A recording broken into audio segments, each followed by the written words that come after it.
Hi guys, welcome to TFA Files TV. We are back again with the latest gossip. Happy New Year guys. Tadzoka nedzimwe nyaya dziri kupisa dziri kutenderera pa social media. Pashinjava orwadziwa nekuti Winky Enzo vaita ngoma itsva yakanzi Wakasher, saka ari kurwadziwa zvingaite. Anyora pa Facebook pake akati hanzi Diss song chichi ndaona mumwe ya YouTube account yese yango tsakadika pa internet 2023 igore regonzo.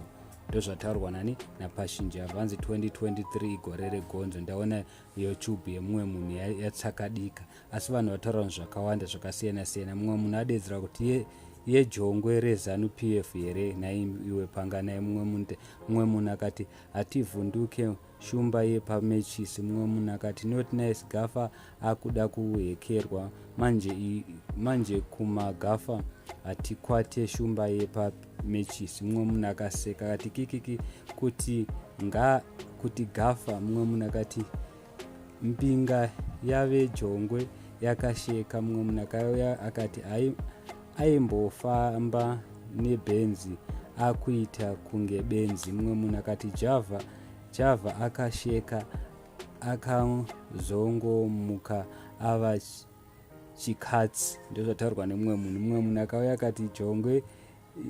akati jongwe tikwanire ukusheka iwewe mani iwe Java. Mumwe munhu akati pana Winky tokumamisa mira uone iwe hombarume. Mumwe munhu akati ndo paunoona pawa renyu manje, inini ndokudonhedzera kubva kuwebsite rekuchechi kwako kusvika kuWhatsApp kana ukangoda kubisa account yaWinky D. Mumwe munhu akati tokumamisa iwe. Munhu akati icho chapinda nemoyo. Mumwe munhu akati gore rejongwe here mukoma kikiki madii kungoti rezanu PF zvakanaka. Mumwe munhu akauya akati chandinoziva pashini haugoni kutamba wega. Mumwe munhu akati profeti mujoborei YouTube account azive kuti munorema. Mumwe munhu akati vanokuti wakapenga vanokunyepera. Mumwe munhu akati vanoremera mastreets ahoy.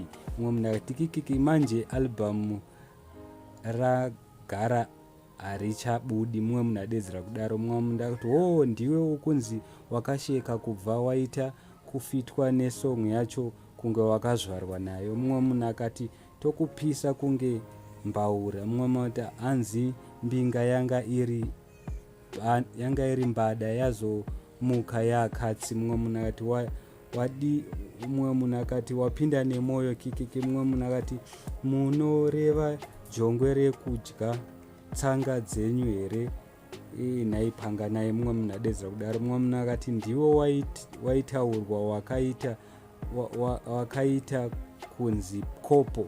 Mumwe munhu akauya akati kopataurwa zita here panapa zvawakutaurisa kudaro. Mumwe munhu ati hauzotsike muZimbabwe futi upenyu hwako hwese kana ukakopora akaunti yaGafa. Mumwe munhu akati ndiye zvako izvo Winky chibaba chako sha. Mumwe munhu akati karingington kefoni yakadonhera mumvura. Mumwe munhu akati obviously muri kuflopa this year seka jongwe kenyu. Mumwe munhu adedzera kudaro. Mumwe munhu akati the clash of the Gafas pane anosheka chete. Mumwe munhu akauya akati vari kushanda nemafeelings pamangoma. Mumwe munhu akati akauya akati ngaidhisapiye uone kuti Zimbabwe haumudzoke futi. So guys, ndo nyaya yatanga tauya nayo. Thank you so much. Please don't forget to subscribe to our channel. If you are new, please subscribe to our channel. Thank you so much. I'm out.